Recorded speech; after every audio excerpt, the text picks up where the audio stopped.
көңіліңіз жақсы. Иә деймін. Кеше қыздардан сұрап отырмын, Сырым мырза не болды, келді ме десем, маған Мадина айтып жатыр. Ұшақпен келіп, Астананың төбесінде ол кісі айналып қона алмай, содан кейін қайтып кетуге мәжбүр болыпты дейді. Иә. Әйтеуір сізді аман есен көргенімізге қуаныштымыз. Рахмет. Сізде жақта күн қалай, жақсы ма? Бізде де борап тұрды. Шымкент Түркістан облысында қар борап тұр. Бүгін енді күн ашық шығар. Біз түнде жеттік қой намалдап жатыр. Иә, бізде кеше Астанада 12 градус аяз, сол сезілуі 26 градус деді ма? 12-ден жоғары болды ау кеше. 24. Жоқ, 12 градус. бүгін 12 болды, сезілуі 26 болды. Иә. Бізде аяз бөлек болады да, сезілуі басқаша. Сезілуі басқаша. Иә, бізде ана ощущение дейді ғой. Сонысы ощущается пәленше деген жазу бар. Біз қазір погода қараған кезде аязға емес, сол астындағы ощущается-сына қараймыз өзі, шынын айтқан кезде. Онда әйтеуір сізді Астанада аман есен көргенімізге қуаныштымыз, Сырым мырза. Қош келдіңіз, біз сізді жақ күттік. Бүгінгі подкаст өте керемет. Біз бастап кеттік па? Жоғары деңгейде болады деген үміттемін. Біз енді бастайық деп жатырмыз. Басталды ғой деймін. Асыл дайынбыз ба, бастай берейік пе? Бастала бер. Бастаған жоқ қайда. Қайырлы күн, қадірлі достар. Сіздерді Дала Кемп арнасындағы кезекті шығарылымында көргеніме өте қуаныштымын. Бүгін бізде өте қызықты қонақ отыр қасымызда. Сырым Ертаев біздің ағамыз, өте танымал белсенді кәсіпкер, мал шаруашылығы саласындағы үлкен кәсіпкер, және бүгін барлығымыз менің ойымша өте қызықты әңгіме жасаймыз деп үміттеніп жатырмын. Ал Жәке, саған сөз берейін. Мен ойымша бүгін шынымен де өте қызық подкаст болады, құрметті мырзалар. Сырым мырза, тағы да қош келдіңіз. Сырым мырза енді жігітке жетінерді аз дейді ғой. Сырым мырза бізде көп балалы әке. Саясатта да, мал шаруашылығында да, бизнесте де хабар бар. Батырдың оңымен сол бір деп жүрген азаматтардың бірі. Егер сіз мал шаруашылығымен айналысып жүрген тұлға болсаңыз, жалпы фермерствомен шұғылданып жүрген тұлға болсаңыз, онда сіз мына подкастты соңына дейін көруіңіз керек. Сонымен қоса өзіңіздің сұрақтарыңыз болса төменге комментарийге жаза кетіңіздер. Өте қызық болады. Сөйлеп отқан мен Қараторғай, Жәнібек Кенжебаев және Сырым Ертаев мырза. Енді кейбір кісілерге айта кетейікші, мысалға, әркім өзінің қандай киімде отқан, біреулер подкаст қосып қояды да, машинада жай ғана радио сияқты тыңдауы мүмкін да. Сондықтан да давайте бір подкасттың басында кім қандай киімде отқанын айта кетсін. Жәке, Иә, менде қоңыр футболка үстінде және көк пиджак. Қызық болайын деп тұрсың. Қызыл жемпірмен көк пиджак.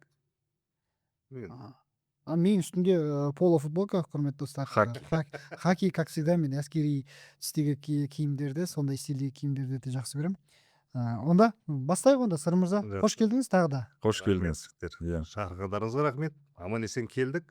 Бастасақ бастайық енді. Иә, бастайық. Келгеніңізге рахмет, уақытыңызды бөлгеніңізге рахмет. Білеміз, жол өте ауыр болды. Сіз оңтүстіктен Астанаға ұшып келдіңіз. Қазіргі ауа райы өте қолайсыз, дала боран болып тұр, аяз болып тұр, самолет Астанада қонамай 2 күн почти жолда болдыңыз деп естідім. Солай аман есен келдік, онда тұрған ештеңе жоқ. Жақын жер ғой, енді ауа райы ешкім білмейді ғой. Ұшақ ұшады, бірақ қонамайды, артқа қайтып келдік. Сырым мырза, біз көбісі көрермендердің көбісі сізді біледі, теледидардан көреді, мақалалардан оқиды сіздің пікіріңізді да. Сіз Қайып ата жауапкершілігі шектеулі серіктестігінің басшысыз екенін біледі. Және де мал шаруашылығымен көп уақыт айналысып келе жатқаныңызды да біледі. Бірақ мен және біздің көрермендер сіздің басқа жағыңызды білмейді.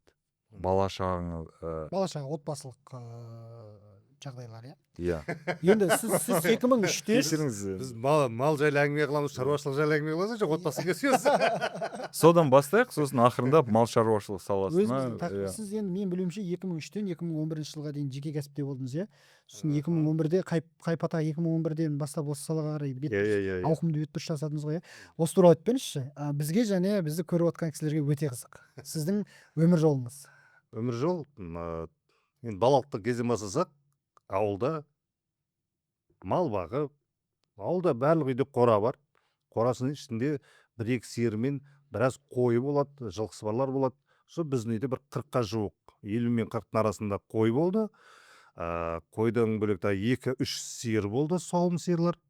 Сиырды падаға жіберетінбіз. Оны кезек бағатын ауылдың өзі шешетін, кімдер бағатын.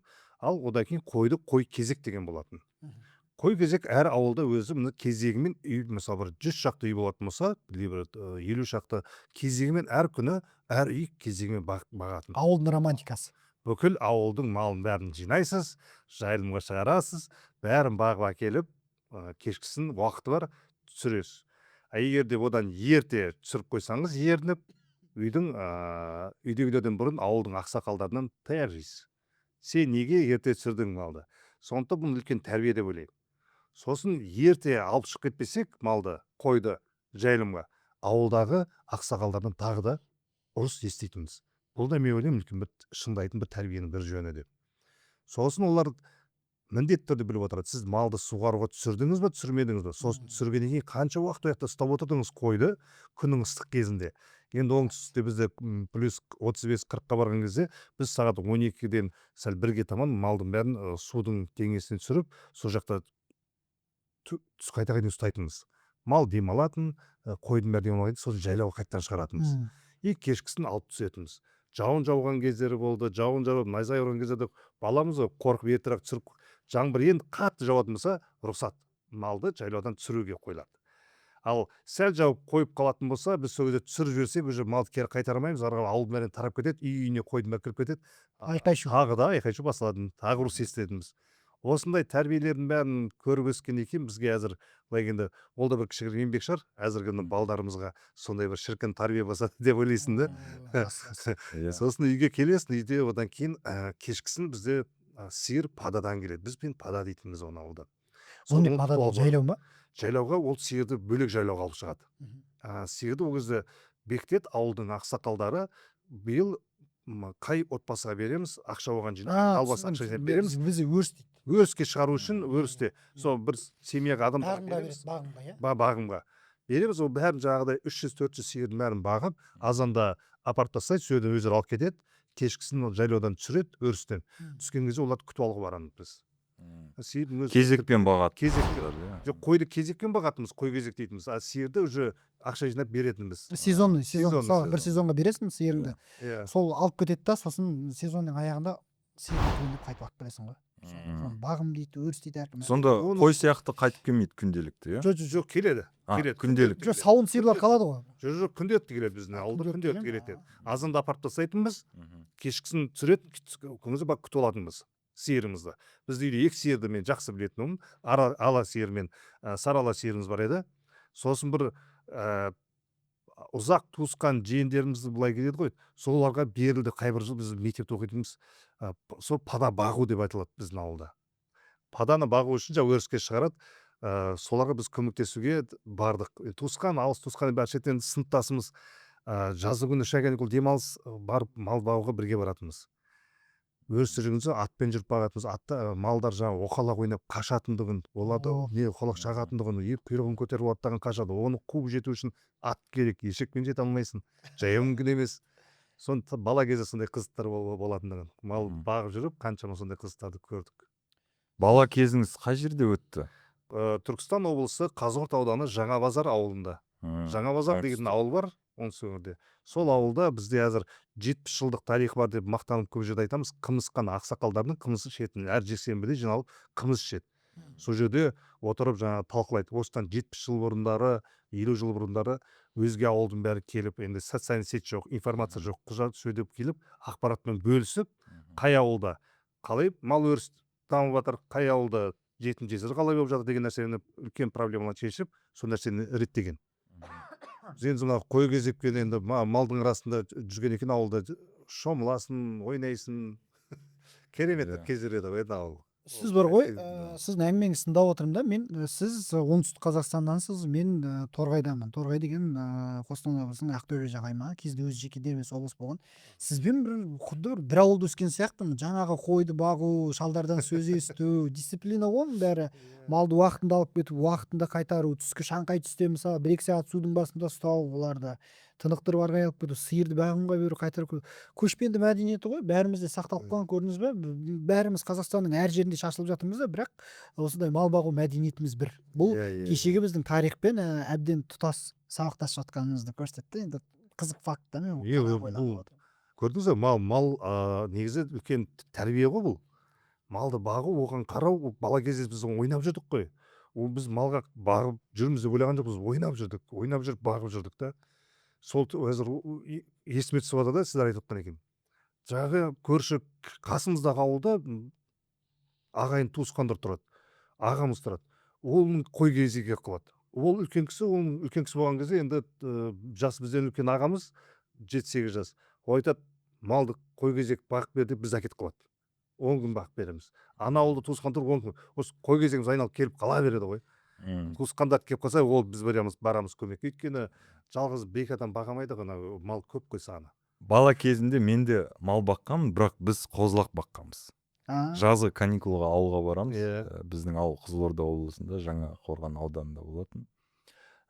И енді ірі мал, үлкен мал, саны көп малды бермейтін бізге.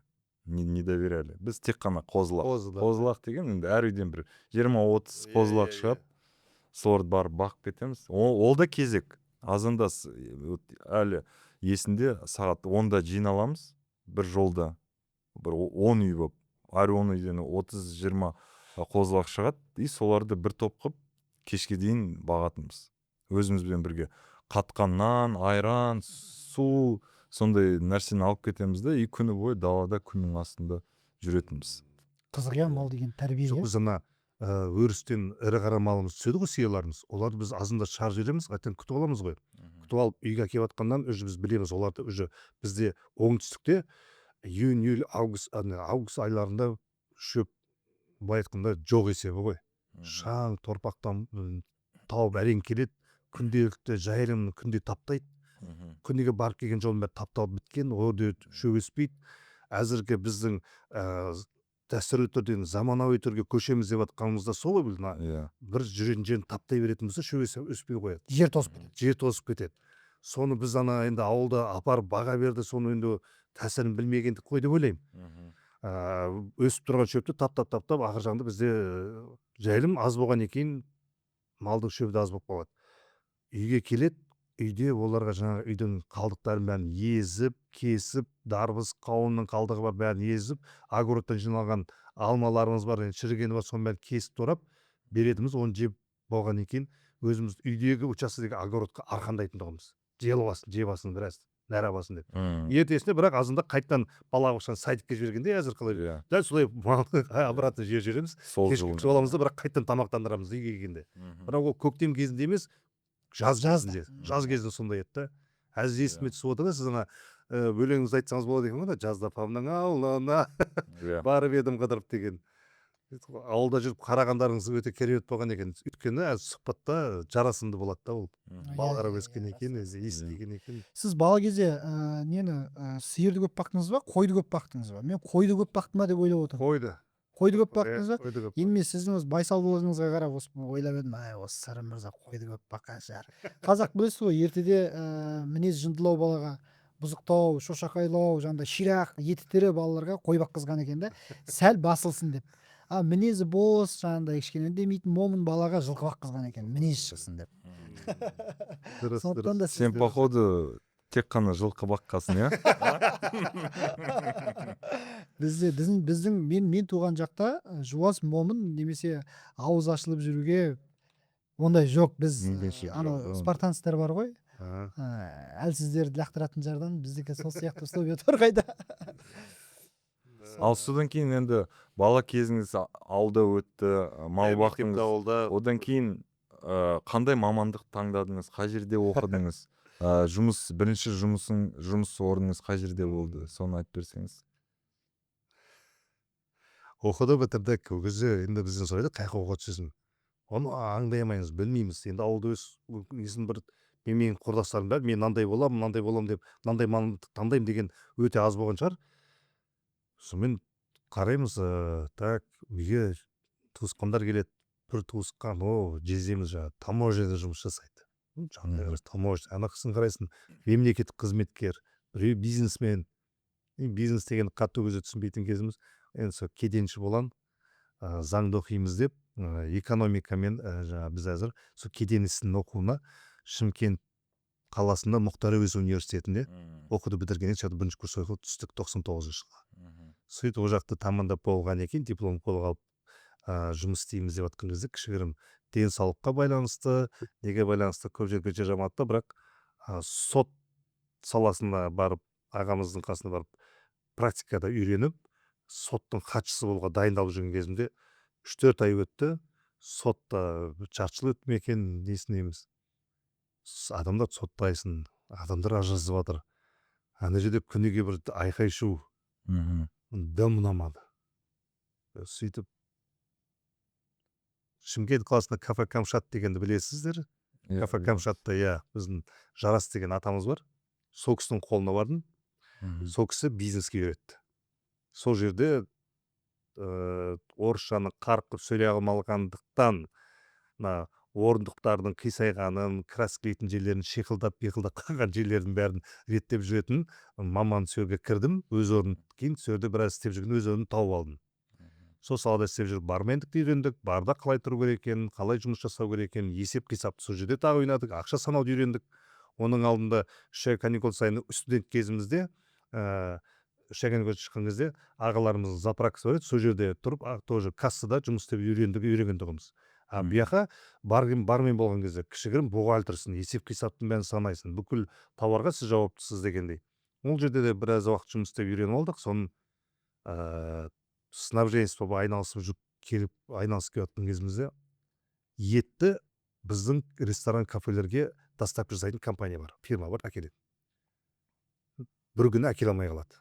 Жоқ, бізге керек, қойдың еті керек. Сразу енді тез шешім қабылдау керек. Ауылға деген ұшып баратындағым, мал базарға кіріп, 10 қой сатып алдым да, сойдым да әкелдім ресторана. Өткіздім. Өткізетін баға, бекітілген баға, содан 3000 теңге минус. 3000 теңге деген о жылдар деген ой сұмдық ақша. Аны өзім жинаған ақшам, кассаның ақшасы, орнына толтыру керек. Айлығың 17 теңге, 3000 теңге минус отырсын. Содан қайтадан екінші аптаға ауылға барамдық, сатып алам, әкелем тағы 10 қойды. 2000 теңге минус болды, одан кейін 1000 теңге минус болды. Кейінгісінде уже нөлге шығып, кейін пайдаға кіре бастадық. Уже малды алуды үйрене бастадық. Мал базарға барған кезде бірінші адам алдады, екінші адам жоқ болды, алдады болған кезде өзім алданып жүрмін ғой, өде бәрі қымбат сатқысы келеді ғой. Алданып жүрген өзіміз ғой. Сонымен жұмыс істеп жүрген кезде мен қолым тимей бастады. Өйткені мен тағы да біраз жұмыстарды мойныма жауапкершілікті алдым сол ресторанда. Сол кезде ауылда бір кішігірім игротекалар ашқан тұғым, компьютер ойнайтын игротека клубтар, жаңағы компьютерны. 2 компьютерді сатып алдым, 60 теңгеден 120 теңге 2 компьютер сатып алдым да, 2 компьютер туысқандардың үйінен алып кетіп сұрап алдым. Сөйтіп 4 компьютерді ауылда игротекаға аштым. Менің айлығым кезде 20 теңге көтерілген тұғын. Бір аптаның ішінде 4 компьютер 25 теңге тауып берді. Бір аптада. Мынау 4 компьютер менен де көп ақша табады екен. Одан гөрі мен адам санын көбейткенше компьютер санын көбейтейін деп, ақшаммен жинап компьютерді көбейттім ауылда. Компьютердің саны 40-қа жетті. Ауылға барып қарасам, 30-40% бос тұр, қалғандарына адамдары ойланып қолданыста. Ақша жұмыс тауып жатыр. Сонымен сөйтсем компьютер тым ауылдың санынан көбейіп жүрген екен. Бала ойнайтын санынан көбейіп жүрген екен. Сосын ол компьютерлерді басқа ауылдарға сет қылып аштым. Сөйтіп ауылда кинотеатр аштым. Кинотеатрға ауылда ешкім киноға келмей қойды. Банкрот болып жабылды. Одан кейін футбол көрсеттік. Сондай әр нәрселерді істей бергеннен кейін өзіміз жол таптық. Сол игротекамды істеп жүрген кезімде арасында не басталып кетті, қойды жеткізу ресторандарға.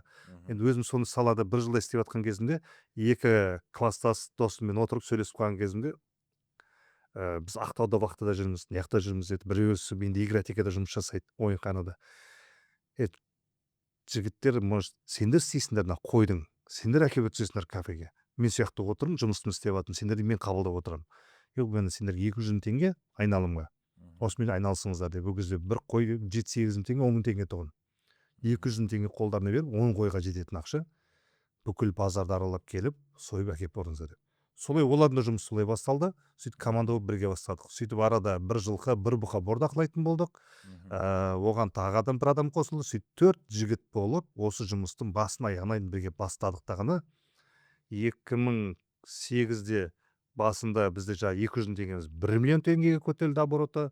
игротекамыздың саны одан да көбейді. Қалада уже біз ашыла бастадық. Сонымен енді үлкен ағамызға, Жарас деген атамызға бардым да, бізге маған ақша кредит алып беріңіз, мен жұмыс бастаймын деді. Қандай жұмыс деді? Мал шаруашылығы дедім. Қанша ақша деді? $100,000 дедім. Ол қай жыл? Ол $100,000 ол кезде 12 миллион теңге еді. 2008 2008-2009-2009-да. 2008-де. 2008-де айқайлап қуып, кабинеттен қуып шығарды. Енді ата ғой, үлкен кісі ғой. Иә. Сонымен қайтадан жұмыс істеп жүрдім, сол кісінің қолда жұмыс жасаймын ғой. Уже мен администратор болдым ол жерлерде. Жұмыс істеп, айлығымыз біраз көтеріліп. Ресторандардың саны қанша сол кезде? Қанша ресторан? Үшеу. Үш ресторан. Үш ресторан. Сонымен жұмыс істеп жүгіріп жүрген кезімізде ол кісіге қайтадан мен жарты жылдай қайта кіремін деп түсіндіріп. Міне қалада игротекам мынанша күніне $100 тауып жатыр. Ауылдағы игротекаларымыз мынанша тауып жатыр.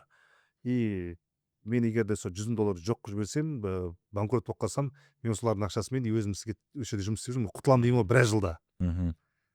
Қарап тұрсын мен қайтпайтынымды білді ғой деймін. Сөйтіп ұрысып жүріп банкке барып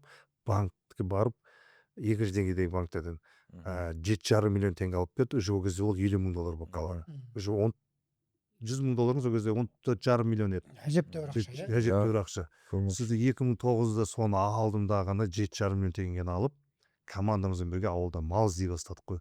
Мал іздеп аткордағыларға аткорды өзіміз дайындадық қой, ақша жоқ қой дайындайтын. Өзіміз жинаған ақшамен стяжка өзіміз құйдық, өзіміз сварщик, өзіміз болгарщик, темірдерді қырқып өзіміз қойып жатырмыз. 4 жігіт қасымызға азарға класстастарды шақырасың ғой, достарды. Тегін істейді олар. Олар шақырасың. Олар шүкір ауылда бір жақсы жер асар дейсің, жүгіріп келеді ғой, ағайының бар, класстасың бар келеді. Солай 150 басқа қораға бітірдік. 150 бас біткеннен кейін біз оны бордақылауға 84 бас 2009 жылы декабрьдің желтоқсан 4 күні біз қораға мал кіргіздік. 84 бас. Бізде тәжірибе бір бас бұқа бордақылауға тәжірибе бар, бір жылқы бордақылауға бар, и 100 қойды бордақылауға тәжірибе біздің менің командамда болды сол кезде. Бәріміз 84 баста келеміз ағына. Ой, қиналамыз ғой. Қалай байлау керек, қалай бағу керек, қандай жем беру керек. Ақырын кейбіреуіне үлкен болып қалған, кейбіреуіне астына түсіп кеткенбіз. Стяж қиған жерімізбен тақтай төсегенбіз, қыстың жылы болсын, 5 жақсы набирать етсін деп. Солай жұмыс істеп, 3,5 айдың ішінде оны семіртеміз да сойып жүреміз ғой. Кредит жабу керек, ақша айналып жатыр. Анан соямыз ағаны. Рамсторға дейді, Алматыға супермаркетке әкетеміз дейді, Алматыға бір клиенттер келеді, мәз болып соямыз да, 84 бастың қаншасын, біраз жарысынан көбісін сойып, соятын жеріміз жоқ, бір ангардың үстінде ағаштар темірлерді іліп тастадық, осы жерге соямыз деп. Рефрижератор келіп тұр, холодильник жоқ. Соямыз, анан бәрін артып тұршымен артып береміз. Азанға жоқ, уже балдардың ешқайсысына аяқ істемейді. Мен шаршаптым да, маған ештеңе қызық емес, қатты шаршадым.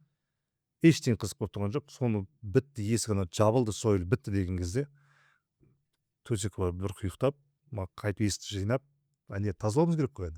Уже ет кетті Алматыға. Мен тазалап жатырмыз, қанын көмет жерге көміп жатырмыз. И шек қарынан қалған навоз, отходтардың бәрін машинаға, КамАЗға артамыз да, енді ол өзі мусорға апарып тастап кетеді. Барады да бір 2 күннен кейін қайбай.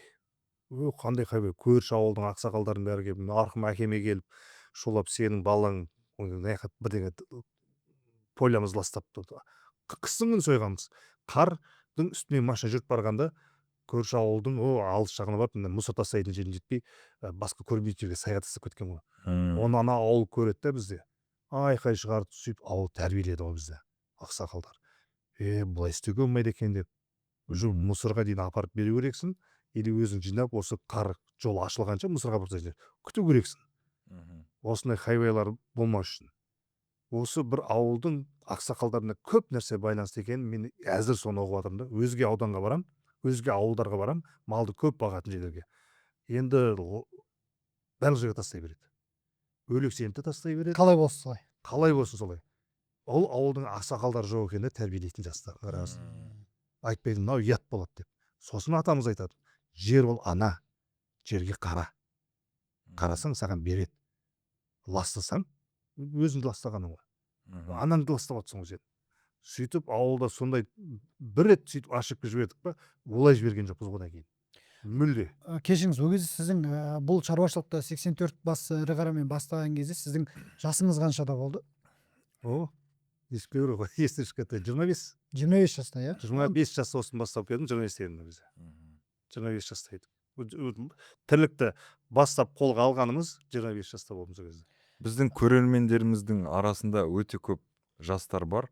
Жиі мен өзім көретін сұрақ ол неше жастан бастап мал шаруашылығына кіруге болады деген сұрақ бар. Қандай пікіріңіз бар осы Неше сұрақ жастан мал шаруашылығын жақсы көретін болса, қай жасқа қарамайды ғой, бастау керек бойынша? қой. Жоқ, кәсіпкер ретінде. Кәсіпкер ретінде. Иә.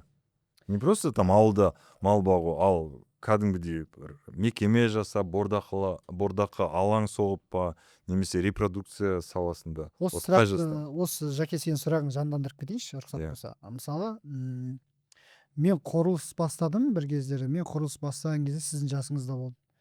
Мен қазір бүйтіп ойланып отырсам, мен көп энергия жұмсадым, көп түсінемін, жастықтың буымен, жастықтың жалынымен ол салаға кіріп кеткенімді түсінемін да. Егер де сіз мысалға ол кезде 23 жастасыз, бойда қажыр, қайрат, күш бәрі тасып тұр. Анау Бауыржан Момышұлы айтады ғой, ерлік бала жүректе болады, ересек адам шегіншек керек, тартыншақ келеді деп. Бұл бала жүрекпен, жастық жалынмен кіріп кетіп тұрсыз ғой. Қазір мысалға сіз осы жаста осы салаға кірер ме едіңіз мысалы? Бұл саланы білмейтін болсам, бәлкім басқа салада жүрген болсам, бұл салаға әрине 50 мың доллар, 84 бас мал, кредит мысалы қанша? Еще менің білуімше ірі қараны кем дегенде 6 ай бордақылау керек. Иә. Сіз 3 айдан кейін сойып саттыңыз. сойып сату қайда өте аз болды. Пайдасын айтайын, әр басын 27 теңгеден пайда көрдік. Сол сойып сатқан кезімізде. Мал басын шаштық қой, жеміз басқасын бәрін 27 теңгеден пайда көрдік. Ой, нормально. Ендігіде сәл ұзақ бағып 50 мың теңге пайда көрсек, супер болады деп соған енді 30 теңге среднем көреміз деп сол кезде біздің армандығымыз тұғын. Өйткені ол кездегі армандарым әлі есімде деген. Ол кездегі бірінші бастап жатқан ыстық армандар, иә? Иә, рахат кездер ғой, ана мынандай істейміз, 100 басқа жеткізуіміз керек, все, 100 басқа жеткізейік. Бұл не бұл жастық па әлде жақсы өмірге деген ұмтылыс па бұл? Қалай айтамыз бұны? Енді бұл бір шетінен бизнес, ақша табу, и мал шаруашылығымен біздің ата кәсіпті жандандырып осыған, білмеймін, осыған бір жақсы көріп қалдық осы тірлікті. Фанатик ету, иә? Жаман қиыншылықтары болса да, ол бізге қиыншылық емес. Өйткені мені біреулер басқа жақтан келіп айтады да, өте қиын жұмыс бұл дейді. Мына жерде қиналдым, мына жерде қиналдым десе, мен естімде емес ол қиналған. Мә, сондай өткен екен ғой. Малдың бәрін жинап алдыңдар да жайлауға алып шықтыңдар дейді. Иә, $1000 сатып алдық, біз эксперимент өткіземіз деп. Мемлекет бірталай Ангус әкеліңдер, Гелифорд әкеліңдер, Ақбас әкеліңдер деп асылы сыбағамен бір программа жүрді ғой, 2011 жылдар ғой дейді. 2011 жыл болса керек, қателеспесем, сол жылдары 2011-2012 жылдары біз $1000 Меркеден келген малды біз аулады, Ақбастарды, Бұғаштарды сатып аламыз да, Қазығұрттың бөгінен барып байлаймыз, Қазығұрт тауына. Байлаймыз, бағамыз, өріске шығарамыз. Өзіңіздің ауылыңыз? Өзіміздің ауылға. 165 бас, $165 мың аламыз. Ауылға барамыз. Бізде уже мая уақытысында кенелер шығады, кенелер алынады, шағады, терелез болады, сары ауруға шалдығады, бірден шығады, біз айналмай. Ветеринариямен жолықтыңыз? Ветеринария саласы және де күшсіз, қауқарсыз болып қалды. Таудың басында күнге зонок келеді, күніге барасын 1-2 бұқа өліп жатады. Оны ана өлексін алып кетіп барып қайттан неге шұңқырға тастау керексің, арнайы ветеринар берген жер, о жаққа апару, тасу, одан кейін малдарымыз бәрі жүрмей қалды. Анау етті бақтағы малдарымыз көбісі қырға қарап шыға бермейді екен, жайын сайдың астында жүре береді екен. Біз сайдан түсіп кеткен жоғары шығарып машина қартамаймыз, төбеге шығып кеткен астыға түсіре алмаймыз. Солар біраз қиналдық. Сонымен олармен ауылға, фермаға алып келіп, аман қалғанын бәрінің жылы көлеңкі астарына су сеуіп, уколдарын салып, бір жерде бәрін уколын салып, егіп, салқын жерде ұстап, тіптен үйдегі қоралардың біразын кондиционер қойып тастаған кезіміз ол жазың күні. Кондиционер әкеліп, бананымызға суладық деп. Сонымен сондай қызықтар болды да, 100-ге жуық бас аман қалды. Сосын оны бордақыладық, күзге дейін жеткіздік, күзде бордақылап, келесі жылы көктемге шейін бағып, сатып, әрең дегенде өз-өзін жауып шықтық қой. 1 жыл, 1,5 жыл уақытымыз бекер кетті сол кезде. Бекер емес, енді үлкен тәжірибе болды. сол жерде бір енді әзір ол кезде бекер кетті деп сол кезде сөйлегенбіз, әзір сол тірліктің болғанына қуанамыз да. Әрбір мақсатымызға, әрбір қателігіміз қадам болып саналды да жетеді. Сол қадаммен келіп жатырмыз, жұмыс жасап, күнделікті сол жұмыс қой енді. Сыр мырза, мен сұрағыма қайта оралсақ, біздің жас көрермендерге қандай кеңес бере аласыз? Неше жастан бастауға болады? Айнып кетпес үшін. Неше жастан болатынымыз, Иә. кез келген жаста бастауға болады, бірақ бұл кәсіпті жақсы көру керек. Жақсы көре алмасаңыз, бұған тек қана ақшаны ғана жақсы көрем, ақшаны ғана табам десеңіз, ол қателік үлкен. Өйткені мал шаруашылығымен айналысу бір күнде бай болу емес, болашақта бай болуға келеді. Бір мезетте бай болу, 2 жылда бай болып кетем деген ол қателік. Сондықтан жастар айналысыз келе ма, болашақта бай болам десе айналыссын. Бір мезетте бай болып кетем деген ол өтірік дүние. Значит, 18 жастан да бастай беруге болады, иә? Болады. Малдың тілін меңгеру, әзір тілін білу, ағылшын тілін білгеннен де көп құнды әзір біздің елге. Дала тілі, иә. Дала тілі ғой деген ол анау басқаша ғой. Мен уже оның маман емеспін, менде уже малдың тілін білетін мамандар өте мықты. Жайылымның тілін білетіндер көп. Жем саласы, оның қалай кезде сатып алу, қай кезде сату, ол да бір мамандық үлкен. Жинау, сату дегеннен содан пайдан бер сода ғой. Алуда, одан кейін бағуда, одан кейін сатуда. Мәселе соған келіп тіреледі көп жерде. И біз малды сататын кезде арық мал қай нарыққа жақсы, семіз мал қай нарыққа жақсы, одан да үлкен семіздер қай мемлекеттерге жақсы, соны да зерттеп отырмыз. Оның да мамандары бар да. Күнделікті пікірталаспен соған жұмыс жасап жатырмыз. Біз бастан экспортты Алматыға малды өткізіп жүрген кезде өте қиын сата алмаймыз да. 2010, 2011, 2012 жылдары тым сату қиын болды. Бізде оңтүстікте мал бағатын ел, ауыл көп. Бәріңіз білесіздер. Алматыға сату үшін біздің ауылдан бару үшін Алматының адамдарын әкелдік. Міне бізде 300, 400, 500 басқа жеттік. Бізден сатып алыңыз, міне кішігірім мал соятын убойный цех соғып қойдық. Оны да мемлекет сол кезде қолдау беріп тұрған кезде 10 миллион теңгеге ме 5,5 миллион теңгеге алып, кредит алып, убойный цех соққанбыз. Сол цехты көрсетіп, Алматыға соямыз дедік. Алматыдағылар айтты, сендерде мына көлем өте аз. 550 басың өте аз. Ауылында көбейсін, сосын барып аламыз деп. Ауылдағы ағайындардың бәріне, жора жолдастың бәріне, ауылдағы ағайындардың бәріне айттық қой, мал бағайық. Өрісті кеңейте алмаймыз. Малды өрісті көбейте алмаймыз. Бірақ үйде малды бордақыласақ, 10 бастан, 15 бастан мал бордақыласақ, оны көбейте аламыз. Ауылдың экономикасы осыдан көбейеді, дамиды. Әрқайсысын қызыңды ұзата аласың, балаңды оқыта аласың, балаңа жаңа білім беріп үйлендіре аласың. Өйткені сізде 10-15 бұқа, 15 мың доллар айналымда болады. Пайдасы мынандай болып жатыр деп. Біразын үгіттедік, біразы кірді, жұмыс жасады. Әзір олардың көбісі 10 бастан бастаған болса, әзір 100, 200, 300, 400 басқа дейін кеткенде бар. Бақ, жағдай жақсы, 500 басқа дейін жеткізді. Ауылдың молдаларына шейін баққызды жібердік қой жаңағы. Мал бағып жатыр ғой. Олардың сандар көбейіп жатыр жаңағы. Қора соғып жатыр жыл сайын. Дамып жатыр. Сол кезде біз өткізу өте қиын болатындығын. Малды енді сату жағын сөйтіп көрші ел бізде Өзбекстан отыр.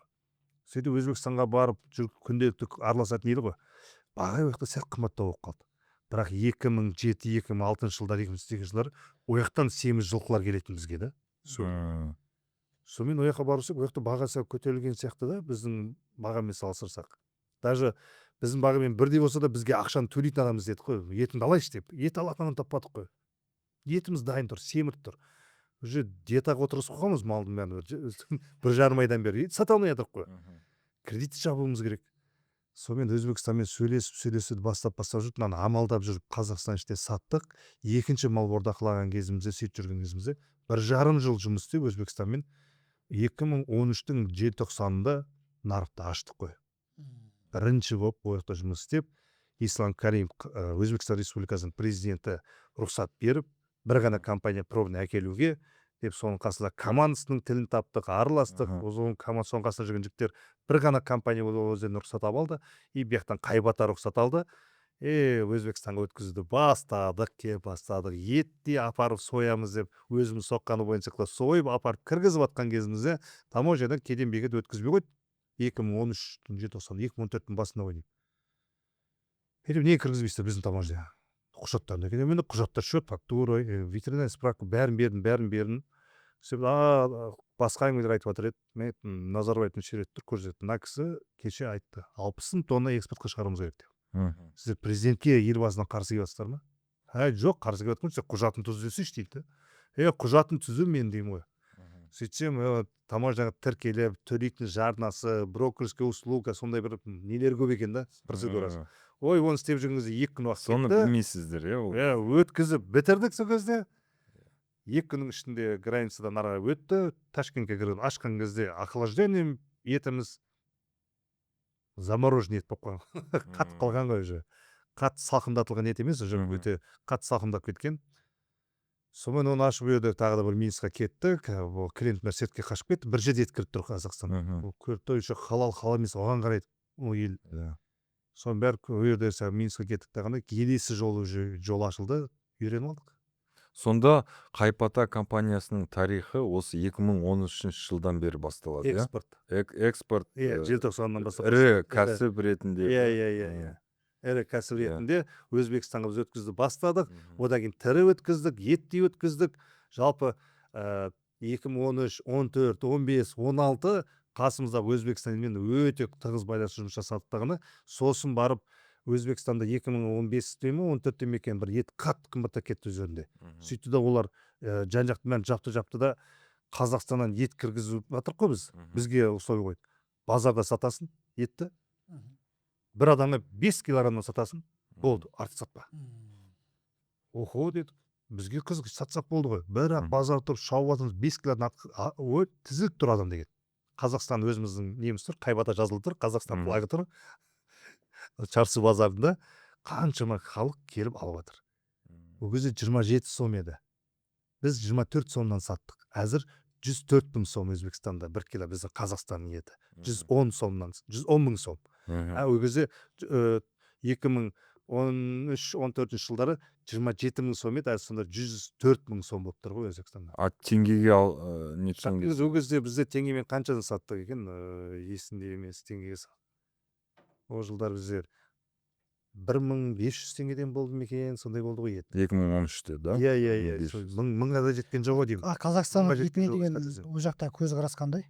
Ол жақта әзіргі таңда былай айтайық, премиальный ең мықты қымбат ет қазақтың еті. Қазақстан еті. Әлі күнге шейін. Қазақстанда бордақыланған, өңделген етіміз Өзбекстан, Тәжікстан елдерінде ең қымбат ет. Премиальный ет. Сапасы, бағасы өте жақсы.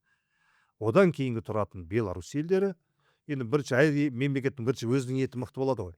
Ол елдің етінен кейін біздің мына шетелден олар Өзбекстан импорт етін санайтын болсақ, Қазақстанда ең қымбат ет Қазақстандікі, ең сапалы ет Қазақстандікі. Одан кейін Беларусьянікі тұрады, одан кейін барып Индиянікі келеді, Пакистаннікі келеді, Бразилиянікі келеді, олар сонда төмендеп кете береді. Бірақ олардың бағалары да өте арзан, сапасы да өте арзан. Сапасы өте төмен, баға жағынан арзандық береді. Осылай Өзбекстанда болса қазір. Біз Өзбекстанда базарында сатып жүргеннен кейін 1 жыл, 2 жыл, 3 жыл көп адамға алдандық. 1 жылы 100 мың доллар алданып қаламыз, бір жыл сайын әйтеуір 100 мың, 200 мың доллар алдана бересің. Ұтылып қаласың. Ол өзің тікелей кінәң ғой. Дұрыс адаммен келіспедің, дұрыс адаммен саудаласпадың. Базардың бәрін жақсы жұмыс жасап келгеннен кейін біз супермаркеттен көше бастадық. Супермаркеттер көп ашыла бастады. Көп жұмыс істегеннен кейін супермаркетпен келістік. Ол жақтан көрші елдері әкеп беретін еттің бәрін ол жақтан Қазақстан етін кіргізіп, олармен қуып шығартып қояды. Былай айтқанда, таза нарықпен, сапамен біз ығыстырып, ең төрінде Қазақстанның туымен, біздің туымен, Қазақстанның ақбасымен қазақтың еті деп сатылып жатыр. Керемет. Тамаша, қандай керемет история. Мысалы, сіздер 100% ет өңдейсіздер ғой. Соның қанша пайызы, қандай долясы экспортқа шығады? Әркез әрқалай, кезде 90%, 80% осылай экспортқа кетеді. Ішкі нарыққа кіретін кезде біз сұраныс жақсы мал жетпей жатқанда ішкі нарыққа көбісі келеді, іздей бастайды бізді. Біз сол кезде ғана береміз. Әзір бірақ ішкі нарыққа қатты көп келетін болсақ, көп жеке қосалқы шаруашылықтар базарға апарып өткізіп жатқан кішігірім шаруалар қатты қиналып қалады. Сондықтан біздегілердің көбісі біз экспортқа жібереміз. Ішкі нарыққа талап еткен, сұраған кезде де ішкі нарыққа беріп отырамыз. Вот бізге түсіндіріп бере аласыз ба көрермендерге етті экспорттаудың қандай тиімділігі бар ақшасын санамаған кезде? Вот біздің мемлекетке, біздің қоғамға қандай тиімділік болады? Тиімділігі өте үлкен ғой, өте керемет қой. Мына қараңыз, елдер көп елдер машинаны өндіріп, машинаны шығарып, автокөліктерді сатады экспортқа, өздеріне ақша қаржы кіргізеді. Бұл сол сияқты ғой, біз мына мал, жем, шөп өсіреді, өзіміздің елде, өзіміздің шаруалар, ауылдағы ағайындарымыз малын өсіреді, егіндегілер егін өсіреді, жем өсіреді, бірге жем беріп өсіп, бордақылап, ет комбинатында сойып, сосын оны біз экспортқа шығарамыз, бізге доллар кіреді. Валюта кіреді, оны қайтқан егін еккенге, жем шығарғанға, мал өсіргендерге таратып береміз. Дәл солардың қалтарына қайттан барып түседі сол. Сөйтіп қайта сол процесс жалғасады, и жылдан жылға біз оны көбейтуіміз керек. Әзір 30 мың тонна, 40 мың тонна, 50 мың тонна ет экспортын жалпы 3-4 жылдың ішінде біз 2030-ға дейін 100 мың тоннаға жеткізсек тіптен жақсы ғой. 100 мың тонна деген. Біз әзір осы тізгінді қолға алып отырып, біз қартайғанда болашақ кейінгі келіп жатқан ұрпаққа 1 миллион тонна ет экспорттайтын тізгінді беріп кетпейміз ба? 1 миллион тонна экспорттасақ, онда байлық қой. Байлық, мал шаруашылығының саласы өзгеріп кетеді.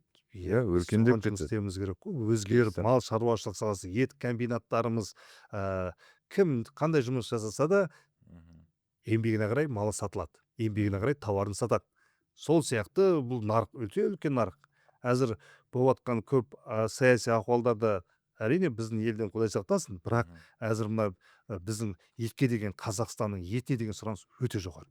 Осы моментті жібермей, малмен айналысып, өте көлемді көбейтіп, экспортқа шығарып, ауылымыздың өрісін малға толтыра берсек, шіркін осы ғана толтырады, экспорт қана толтырады.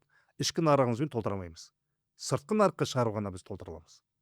Сонда мысалы біз етті көп экспорттасақ, малдың санын көбейтсек, еттің бағасы арзан болмаса, да, енді справедливая цена дейміз ғой, справедливый болса бағасы, сонда ауылдың тұрғындардың жағдайы дұрысталады ғой. Солай ғой? Әрине. Жұмыс орындары ашылады. Жерімізді игереміз. Сосын жалпы әлеуметтік жағдай әлеуметтік тұрмысымыз түзеледі. Мысалы ауылда, мектепте, акиматта сосын қандай орында бір медпунктта бір әрі кетсе бір осы 3 жұмыс көзі шығар, басқа ешқандай да госслужба ғой ауылдарда. Госслужба. Енді мен қарап отырмын да, мен шынымды айтсам өзім үлкен бір сондай бір мотивация алып отырмын да мына әңгімеден. Себебі неге десеңіз, енді бір 23-24 жас қой енді сіздің жаңа бастағаныңыз, жаңа дүкенге, неге мейрамханаға аяқ астынан еттің болмай қалуы, сол 10 бас қой сатып алып келумен 3000 теңге минусқа кетуден басталған ешқандай история ғой. Үлкен қазір жауапкершілігі шектеулі серіктестік, үлкен Қайпата деген шаруа қожалықтың тағдырын тұтастырып тұр да, былайша айтқан кезде. Қайпата деген негізі мақтанып тұтатын кәсіп қой, компания, дұрыс па? Енді қараңыз, сіз Қайпата қазір Өзбекстанға Қазақстанның етімен мойындатып нарыққа кіріп жатса, біз өткенде форум өткіздік қой мысалға. Енді біздің сол форумның мақсаты сол Қазақстанның етін, жаңа сіз айтып отқандай, әлемдік нарыққа кіргізіп, осы өзіміздің жусан татыған біздің майы сары балғын еттерімізді осы көрсету, осы дәммен бәрін мойындату деген сияқты. Қолымыздан келеді ғой негізі. Қолдан келеді. Нарықты зерттеу керек. Біз нарықты мына етімізді өзге елдерге шығарып, біз дәмін тартқызып үйрететін болатын болсақ, әрине бізде көптеген пайда ауыл халқына, өзіміз шаруалардың бәрі пайда көре бастайды. Өйткені мал бордақылайтындар қаяқтан алады? Мал өсіруші ауылдан барып жинайды. Жемді қаяқтан аласың, шөпті қаяқтан, егіншілерден аласың. Екеуі егіз ұғым ғой. Мал шаруашылығы, егін шаруашылығы. Былай келген кезде екеуінің арасында біздің Қазақстанның жер кең байтақ жері ғой, барлығына жетеді. Барлығына жетеді. Өсіруге де бәріне қолайлы. Енді нарықтарды зерттей келеді деген әңгімені көтереді. Тәжікстанда, мысалы, біз бірінші рет Тәжікстанда нарығын ашатын кезде көптеген жұмыс жасадық. Ол жақта солай президенттің қасындағы адамдармен кездесіп олардың сондай өзі қуат болып қалды. Бияққа тірі мал бер деген, біз тірі малды біз Қазақстан жауып тастады ғой, тірі мал өткізбеді. Содан кейін тірі мал керек деп олар сондай басқан кезде мен ол кісілерді шақырып көрсетіп, мал қалай сойылып жатқанын көрсеткен кезімізде енді мұсылманша бисмилля аллаху акбар деп кесіліп жатқанын көрген кезде ана кісі видеоға түсірді да Тәжікстанға жіберді. Сөйтіп Тәжікстанға кетіп, мен мына етті сіздерге апарып берейік, жеңіздер деп, көріңіздер дәмін деп. Сонымен ол кетті. Сөйтіп маған хабарласып, Грузияда кездестік. Грузияда кездесіп, сөйді келісімшартқа тұрып, 1-2 күн саудаласып, сонымен рұқсатын алдық та бірінші партияны жаңағыдай Қайпата деген жазылып тұрған рефрижераторға артқызып, неге жібердім, Душанбеге жібердік. Біз сояққа ұшып бардым сөйтіп өзім. Тәжікстанды сөйтіп ашып, Тәжікстанға бірінші дана ет барды, білмейді. Ашқан кейін таласты ғана етімізге. Прям ол алды да арқалап ешқандай формасыз Жигулинің артына, машинасының артына салып тырып кетіп қалды етіміз бір песте. Сонымен басталды. Әзір енді бүкіл қазақстанымыз Тәжікстанға жіберіп жатыр. Бірдеңе айтып жатыр едіңіз? Иә. Сіз жаңа Қайпата деген жазуымыз Өзбекстанда тұрды, Тәжікстанда тұрды.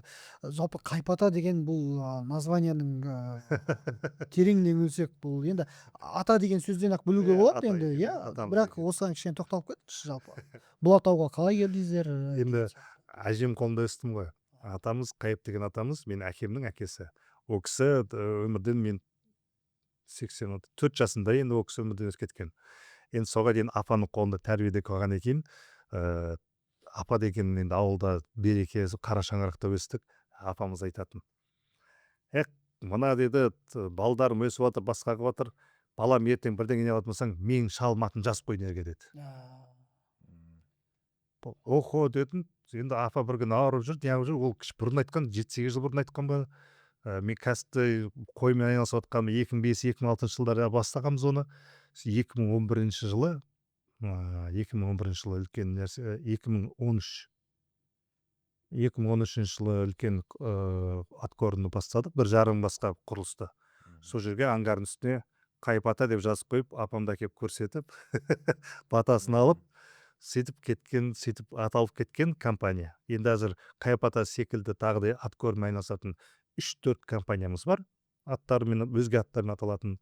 Енді тағы да осы өзге елдің бәріне не ала берейік деп, қызыл алтынымыз. Енді барлықтарыңыз білесіздер ғой енді. Халқымыз айтады, мұнайды қара алтын деп, бидайды сары алтын. Епке байланысты ақ алтын дейді. Қызыл алтын ол етті. Бұл біздің алтынымыз да. Осы алтынды Red Gold деп тағы да ет кластерін құрдық. Ет кластері жаңағы Қайпатамыз бар, Нұрым Групп дегеніміз бар, Он Экспорт, тағы да бізде Түркістан Агро KZ деген жаңағы 50 бас аткорым бар. Сонымен біріктіріп, әзір ет кластері Red Gold, қызыл алтын, яғни Қазақстан енді осы қызыл алтынымызды аралап дамытуға атсалысып жатқан жағдайымыз ғой енді.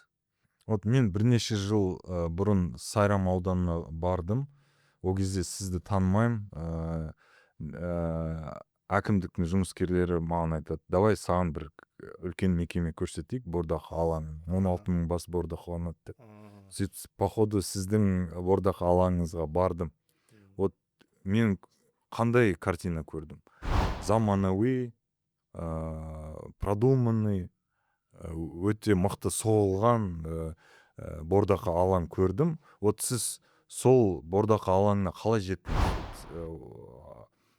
500 бас, бірінші 85 бас дедіңіз. Бір бастан бастадық қой. Бір бастан 85, 100, 500-ге дейін жеттіңіз. И 500-ден сол 16 000-ға дейін қалай жеттіңіздер? Мынандай жағдай болды. Біз арада малды біразын ауыртып алдық, біраз малдан айырылдық. 2013 жылы жағы ауылды тұрып жатқан ауылдың ішінде біз 150 басқа бірінші соқтық, одан кейін 300 бас, одан кейін 400, 500, 700 басқа жететін еғіп соғып қойдық. 2012 жылға дейін. 2009-да бастадық сол жерге кіріп, 2012-де бізде 780 қателеспесем, енді барынша тығып бордақылай бердік қой енді. 780 басқа жететін ауылдың ортасында, есі деген енді ауылдағы ағайындарым әзір көретін болса, алғыс айтамын, рахмет, шыдады. Бір жылдан кейін берден басқа жаққа кетем деп түсіндіріп айтып, көршілерім бәрі шыдады, қолдады. Жастар істеп жатыр екен, үндемейік деді ғой деймін. Бұл еңбек пенет деді ғой деймін. Ешқандай арыз шағым жасаған жоқ. Бірақ айтып тұрды, балам мынау болмайды, қатты ауылда иіс шығып жатыр деп. Жақсы, біз азайтамыз, басқа жаққа көшеміз деп уәделерін алып, 2013-те басқа жерден жер сатып алып, ауылдан ұзағырақ, иіс келмейді, басқа қылмайды, сол жерде 1,5 басқа соқтық. 1,5 басқа соқтық та, сол жылы бірақ 1,5 басқа соғып алып, 500 ақ баспа, 1000 ақ баспа, 700 баспа кіргіздік. Толмай қалды, қалғандарды соғып қойғанымыз қалды сол күйі, ақша айналмай. Есеп қисап дұрыс емес қой енді. Иә. Соны былай болмайды екен деп, келесі жылы соны толтырамыз деп жатқан кезде біз 2014 жылы тағы да қасынан тағы соғып жібердік. Өйткені программа болды да 3000 басқа жеткізген аткорн базаларға инвест субсидия затраттарын қайтарып береміз. 25% ма сондай болды, 50% қайтарады деп. Сонымен соған кірісіп жұмыс істедік, құрылысын бастап бітіріп жатқан кезде, құжат артынан келіп дайындалып отқан кезде біз мотивация алғанбыз, әзір пәленбай жарты ақшамызды қайтарып аламыз мемлекеттен. Құжат турлап, акт эксплуатация өтіп бәрін дайындап отқан кезде министр ауысып кетті. Министр ауысып кетті да, жаңа министр келді, ана программаны алып тастады. Біз құжатымызды өткізіп отқан кезде программаны алып тастады. Субсидия жоқ, ештеңе жоқ, анша қорамен қалып кеттік. Есеп қисап тағы да быт болды. Сонымен қайтадан несие алдық, ана қораның ішіне мал толтырдық. Ойлағанбыз ғой, субсидия ақшасын біразын кіргізіп аламыз деп. Ол болмады, сонымен сөйтіп жүріп біздікі бір где-то 4,5-5 бас мал бордақылай жерге дейін жеткіздік. Шамасы Асылжан мырзаның кезінде ғой деймін. Иә, сол кездер ауысып жатты ғой, сол кездер болды ғой. Сол кезде сөйтіп неге қарап, жер бітті, жақсы істеп жатырмыз. Ет комбинатымыз соқты 2014-те бастады, ет комбинатын. 2016-та бітірдік. 2 жыл соқтық біратла. Аты қандай еді ол мясо комбинаты? Қайбата, сол бәрі Қайбата. Содан кейін Сайрамда сіз барған жерде ол жерде жаңағы Нұрым групп деп ашылды. Басқа компания, өйткені ол Қайбатаның атын ашайын десек, Қайбатаның уже кредиті жетеді өзіне. Екінші кредит алу үшін басқа өндіріс бағдарламасымен, ол жерде лимит бар, 1,8 миллиард бекітіп қойған. Құрылысқа, оборотқа соған аласың 6%, басқа нәрсе жоқ. Соған кіру үшін отдельный тағыдай убойный цех, дисбарьер, ветеринарный пункт, заново бәрін соғу керек болды, общежитие бәрі отдельно болу керек ол программа ішінде. Соның бәрін қайттан шығындандық қой, ана кредитті алу үшін. Сөйтіп кредитті алдық тағына, ол жақта 2016 біз аткормен нені бітірдік, убойный цехымызды. Ол жерде тек қана өзіміздің малды сойып Алматыға, сояқтарға жіберіп жүрдік и Өзбекстанға. И әзір сөйтіп 2018-де Сайрам ауданы бар құрылыс бастадық. Сіз барып көрген жер, сіз 2018-де оны бастаған тұғымыз сөйді құрылыс. Сөйтіп 18-19-де мал кіргізіп, турецкий фермаға барып көрдік, турецкий тип турецкий бар еді тағы да, 1200 мың бастан бағылатын, 5-еуін соққамыз. Турцияға барып зерттедік, сөйтіп Турцияға зерттеп жүрдік тағына, жаңағыдай 5-6 бас ұстайтын турецкий технологияны әкеліп, проектісін әкеліп, түріктерді соқтық. Мына біздің қазақский метод, турецкий метод. Сөйтіп жүріп, сөйтіп дамып жүрген кездерде тағы да Америкаға бардық, жан-жақсыз ендік, Австралияға барып келдік тағына, әзір енді Арыс деген ауданда Түркістан Агро KZ деген компаниямыз 50 мың басқа құрылысын бастап, әзір 20 мың бас өйді бордақланып жатыр. Осы жылдың жартысына дейін июньде біз 50 мың бас құрылысы жалпы бітеді. Бітеді, и өрде жаңбырларды суғарумен, суды үнемді суғарумен жұмыс басталып жатыр. Жалпы басталып келіп отқан жұмыс қой бәрі. Общий объем қанша, сонда бір мезгілде қанша бұқа сияды? Осы жылдың соңында мына 50 мың басымыз бітеді, өзіміз неғымда 16 мың баспен алдағы 4 мың басық бар, енді 700 мың басқа дейін барады ғой бұйырса. Бірақ енді 700 мың басының бәрін жылдың соңында толтыра аламыз деп айта алмаймыз. Өйткені оған бәріне қаржы керек, қаржы несие алуымыз керек, несиені алу оңай емес, жұмыс жасау керек, көптеген қолдаулардың арқасында жұмыс жасаймыз да, несиеге қол жеткізген кезде оның бәрі игеруі бар. Мен бір биылға 700 мың бастың 40 мың толтырсақ та күшті болушы еді. Енді сіздер шаруашылықты бұл енді сұрақ, бұған жауап бермей қойсаңыз да болады, енді бірақ дегенмен де көрермендерге қызық болады шығар деп ойлап отырмын мен. Енді сіздер басында айттыңыз ғой, біз 4 жігіт болып бастадық деп. 4 жігіт бірге келе жатсыздар ма әлі? Иә, 4 жігіттің екеуміз бірге келе жатырмыз. Екеуі өздерінің еншілерін алып бөлініп шыққан. 2013-те бірге бөлініп шықты, 2014-те бірге бөлініп шықты. Өздерінің қорасы бар, өздерінің малы бар. Ол кісілер де осы мал шаруашылығы. Екеуі де менің класстас, сыныптасым.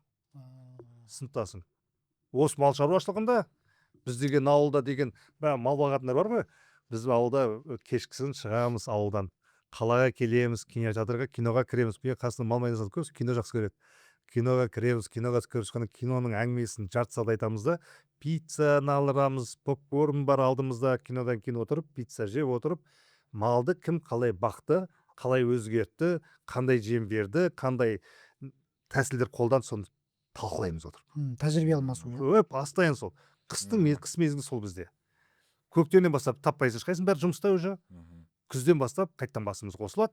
Қайттан сол мен былай бағып жатырмын, былай жұмыс істеп жатырмын, былай жұмыс істеп жатырмын. Бәрі киімдер тап-таза әдемі болып, ауылда малым аздың ішінде малына қарайды. Малына қарап қойын, кешкісін біз жаңағы мега деген сияқты бар торговый центрлер бар, сол жақтарға кіріп отырып міндетті түрде. Ол біздің дәстүрде өзі қалыптасып кеткен. Ауылдағы сондай жұмыс істеп. Мен мысалы Турциядан бірдеңе үйреніп келсем, оларға келіп айтамын. Австриядан үйреніп келсем, оларға келіп айтамын. Енді әзірге айтқан нәрселерімді көбісі түсінбейді, өйткені көзбен көріп көру. Ол шаруашылықпен айналысатын, малмен айналысатын адам көзбен көріп, қолмен ұстамаса сенбейді көп нәрсеге. Соны барып көзбен көріп, қарап жүргенде қарайды енді. Біраз кәсіпкеріміз. Мысалы сіздердің мощностьтарыңыз бір мезгілде 70 мың бұқа бордақылауға келетін алаңыңыз бар, Құда да? қаласа болады жыл соңына. Иә, Құдай қаласа. Соны орталық Азиядағы ең ірі бордақы алаң деп санауға бола ма? Иә, орталық Азия болады. Иә, осы 5 мемлекеттің ішіндегі ең үлкен бордақы алаң болайын деп тұр, иә? Соған жақын бар ма басқа мемлекеттерде іргелес жатқан? Немесе Қазақстанда Или Қазақстан. Қазақстанда енді ондай жоқ қой, енді ол адамдар. Біз енді Ресейде бір ғана үлкен компания бар, мысалы Ресей көрші еліміз ғой енді. Мираторг. Одан кейін білмеймін. Сыр мырза, қазір енді алдыңғы жылғы санақта 9 мың бастан 2 миллион бас тізімнен жоқ болып шықты ғой, мал санағы бойынша, иә. Қазір енді бәрі айтып жатыр, бордақымен айналысу тиімсіз, Қазақстанда мал жоқ. Бордақ алаңдарын мысалға енді аттарын атамай ақ қояйын, бірақ кейбір компаниялар мысалға мал бордақылау санын төмендетіп жатқан кезде сіздер 70 басқа керісінше салып жатсыздар. Үлкен компаниялардың пікірлері сәл бір-бірімен қарама-қайшы. Толтыра аласыздар ма? Айтып жатыр екен үлкен компанияларды, мен аз айтып жатқан компаниямды естімедім. Енді Мал жоқ қазір дегенді сенем. Айтты, мал жоқ, мал аз деген сөз өсек қауып жүріп жатқанда оны сеніп тұрмын. Иә, ондай әңгіме бар. біз репродукторларды айтып отырмыз. Қазақстандағы ең ірі 10 репродукторлар мал саны 10 мыңнан 500-ге дейін, азайтты. кім мыңға дейін азайтты. Енді осы салада жұмыс істемегеннен кейін қиын суығын бірдеңе деп кесіп айтамыз, бірақ бордақы жағынан соның мен айналысып жүргеніме біраз жыл болғандықтан мен сол жағын айтайын. Бордақыға сатып алуға мал жеткілікті Қазақстанда. толтыруға болады, иә? Толтыруға болады. Еш қорықпай. Жоқ, қазір дефицит деп жатырмыз ғой. Әзір Еттің бағасы көбейіп жатыр, малдың Иә. саны аз, экспортты жауып жатырмыз. Ол қандай мағына береді? Енді бұл жерде біздің айтып отырғанымыз, көрдіңіз бе, мысалға пікір қарама қайшылықтар қайтсе де бар. Мысалы репродуктордың саны азайса, соответственно бордақыдағы малдың да саны ертең бүгін болмауы мүмкін, бірақ ертеңдері азаю мүмкін. Осы мәселеге байланысты сіз өзіңіздің пікіріңіз бұл қалай? Енді осы нәрсені көбейту үшін мемлекет бағдарлама әзірледі ғой. Аналық басты көбейтуге оған қолжетімді несиелер мен субсидиялар. Именно репродукциямен айналысатын жаңағы аналық басты әкеліп асылдандыру, көбейту мемлекет қолға батыр. Ол оңай шаруа емес, үлкен қаржы керек, үлкен еңбек керек bu жерде. Бірақ енді әзіргі таңда толтырып алу деген Қазақстанда мал саны ішкі нарықтағы аткорм базамен толтыруға Қазақстанның мал жеткілікті. Арырап тағы да көп ашыла берсе, әрине жетпей қалатын шығар. Бірақ не өзің ойлаңызшы, бізде қанша миллион бас бар? 7 миллион, 8 миллион. Қазір 9 миллионның төңірегі. 8-де 8 миллион деп. 8-де 8-ға жуықтап қалды. Енді 8-ге 8 ма, жарайды, 8 миллион бас ірі қара мал бола қойсын. Соның ішіндегі 4 миллион аналық дей қояйық ма. 4 миллион аналыңыздың төлдеген кезде қанша пайыз төлдеді дейік. Соны төлдеген бұқашықтарымен санайықшы. Қанша бізде 1 миллионға жуық аткорм базы жоқ қой Қазақстан бойынша. 1 миллионға жетпейміз ғой аткорм. Ірі қара малын бордақылайтын аткорм кешен 1 миллион, бәрін қоссақ 1 миллион басқа жете алмаймыз. Ары кетсе бір 200 мыңда тоқтап қалатын шығармыз. 200 мың? 200 мыңда тоқтап қаламыз ғой деймін. Мүмкін. Енді сіз барсыз 70, Казбек 15, Терра 20 мың, 20 мың. Оралдағы Терра бар. Оралдағы Терра бар. Оларды 20 мың деп, оларды қосыңыз. Сосын тағы Семей елкілерді қосайық, 5 мың бастардан. Иә. Тағы одан 1000 бас ең бар. 2 мың, 200 мыңға жетеміз. 300 мыңға мүлде жете алмаймыз да. Жарайды, ол сұраққа біз тағы да ораламыз, пікіріңізді сұраймыз. Қандай бизнеске кірген Дұрыс. дұрыстау, да, дұрыс. Бірақ тағы да бір сұрақ бар менде оның алдында. Біз Бордақы алаң туралы білдік, тарихыңызды білдік, өте қызықты. Лично маған өте қызықты болды. Енді тағы да не білгіміз келеді? Қайпата холдинг ретінде жұмыс істеп жатыр ғой, иә. Сол холдингтің ішіне қандай компаниялар, қандай өндіріс кіреді? Менің естуім бойынша сіздер қандай аты? Австралиядағыдай, Америкадағыдай мал сататын орын. Иә. Қалай еді? Мал базар ма? Биржа, Скотли биржа салайын деп жатсыз деп естідім. Сосын үлкен бір комбикормый завод, мясокомбинат күніне 1000 бас өңдейтін. Ол вообще масштабный үлкен проекттер ғой. Соның бәрі істелініп жатыр ма қазір? Қазіргі таңда енді біз Австралияға барып келгеннен кейін 4-5 жобамен келдік қой, енді көптеген жобамыз бар. Соның ішінде мал бордақылау істелініп жатыр. Соның ішінде қасында өзінің шөбін әзірлейтін, жоңышқасын өсіретін, жаңбырлатып суғарумен игеріліп жатыр. Жем зауытын құрып қойдық. Жұмыс істеп жатқанда 1 жылға жуық болатын шығар. Жылына қанша тонна өндіреді? Әзіргі жылына енді 200 000 тонна өндірсе, соның қасына біз әзір жылына 1 миллион тонна жем шығаратын зауыт қояйын деп жатырмыз. Тағы үлкен жоба 1 миллион тонна шығарады, қасында қоямыз. Масқара, 1 миллион тонна деген это не шутки. Мал бордақылаған кезде біз білеміз ғой. Малды бірақ рационды бәріміз зоотехник емеспіз, ветеринар емеспіз. Малды әкелсек, жем берсек, семірсе деген. Біз соның қазақтың көбісінің бизнесмендердің ойын түсініп жатырмыз да, кәсіпкерлердің. Таба алады ақшаны, мал сатып алады, бірақ арабан бағу, сатуға дейін мясокомбинатқа жеткізу қиындау болып жатыр да. Сосын рационды реттедік та, сөйтіп халыққа біз жем зауытын құрып, сағатына 20 тонна шығарады әзір. Халыққа сатып көріп едік. Басында аламай жүрген халық әзір кезекте тұр. Маған бер. Эффект берді. Рахат дейді, сырым дейді. Мен барanda малыма салып кетем, болды дейді. Шөп алдында тұрады, жем салып кетем, су постоянно алдында жатыр. Азын салып кетем, кешке бір қарып кетем, болды дейді. Бара өзін жұмыс істеп жүр. Мұғалім ба, физрук ба, или таксист ба жұмыс істеп жүр. Келеді, 10 бұқасы семіріп жатыр. Уақыт бол. Мынау күштеген бір рахат болды дейді. Малымызды тез эффект беріп жатыр. Сондықтан сұраныс бірден көбейді дағана біз қасына енді үлкенін қойып жатырмыз. Енді оны да мүлде шаруаға соншты бүкіл витамині бар, шөбін де салып береміз деп отырмыз да. Тиімді бағада алады. Ол оны бөлек жем, шөп, там премикс сатып алу қажет жоқ. Оның маман емес қой ол. Ол ақша жинады, үйінде 10 бұқаны бағып жатыр. Хакеп қаппен алды салып кетті, болды, кете берсін ара басқа жұмысына. Су болса болды. Күнделікті қарап тұрады ғой. Рационға бас қатырмайды. Рацион құрмайды, дайын алады, малға береді, сосын жүре береді ара. Сататын кезде комбинат, мясокомбинат, не үшін соғайын өзім мясокомбинат. Үлкен мясокомбинат күніне жаңағыдай 1000 бас ірі қара сойып жібереді, 5000 бас қой сойып жіберетін. Ол ірі бір уақытта, бір күнде. Параллельно 1000 ірі қара и еще 5000 ұсақ мал, да? 5000 ұсақ малды енді ол 8 сағат сойып жібереді. 8 сағат бір сменде. Өйткені біз Турцияда көрген кезімізде бұл сол линия заказ бердік. Сөйтіп сол 5000 пока жетеді дедік. И сол қасындағы линияда ірі қараны соятын, соны қойып жатырмыз. Енді үлкен бұл ет комбинатын қойсақ, біз Қазақстан нені ұтады? Нені ұтамыз біз? Бүкіл жаңағы биржамыз бар.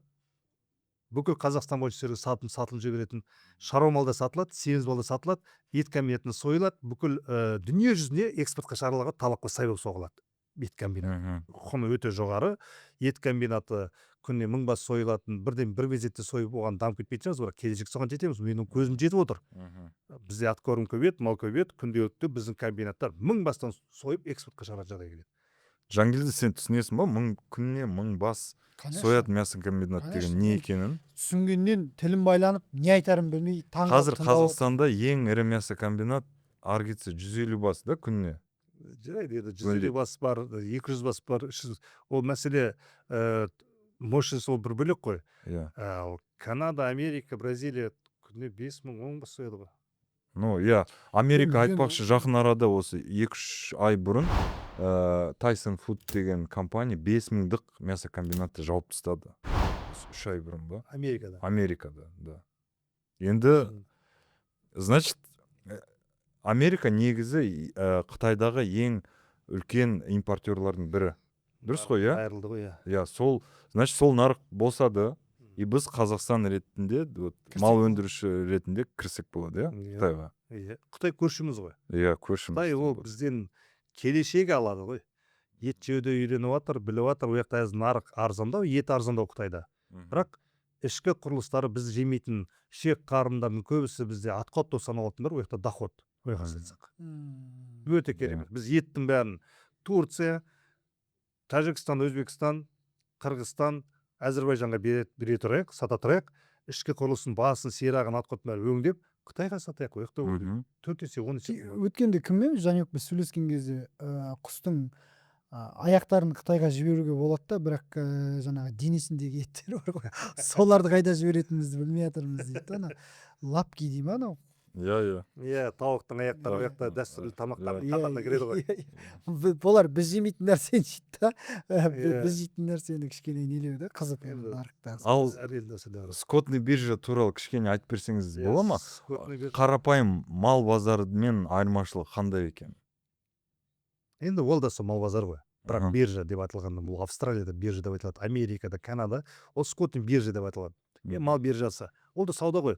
Енді мал базар деген базар да, енді базар деген де сауда ғой. Бірақ енді мынау дәстүрлі түрден заманауи түрге көшуі да мал базарын, былай айтқан кезде. Цифрландыру. Мал мен адам бірге жүрмеу мал базарда. Бізде қалай? Малды адамда бірге жүреді. Иә. Клеткаға барып қамап қояды, босатып, адам жүретін жолмен де, мал жүретін жолмен де адамды екеуі араласып жүре береді. Кішкене антисанитария тоже бар, ветеринария проблема. Санитария, ветеринария жағын алып қарайтын болсақ, біз кішкене мәдениетіміз сөзден ақ өзге елдің адамы келіп, біздің мәдениетті көру үшін мал базарға барса түсінікті жүр. Қазақтың мәдениеті мынау екен ғой дейді да. Жатқан малдың теуіп тұрғызады, мүйізінен ұрып тұрғызады, айдап бірімен бірі малмен мал болып жүрген ғой мыналар. Тапалып.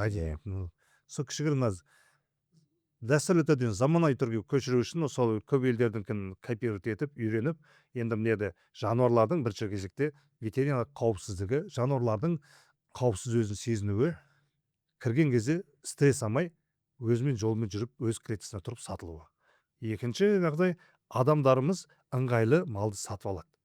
Келеді, қарайды, қарапайым киімде, төбеде адамдар қарап отырады, сатылатын кезде мал таразға тартылып кіреді.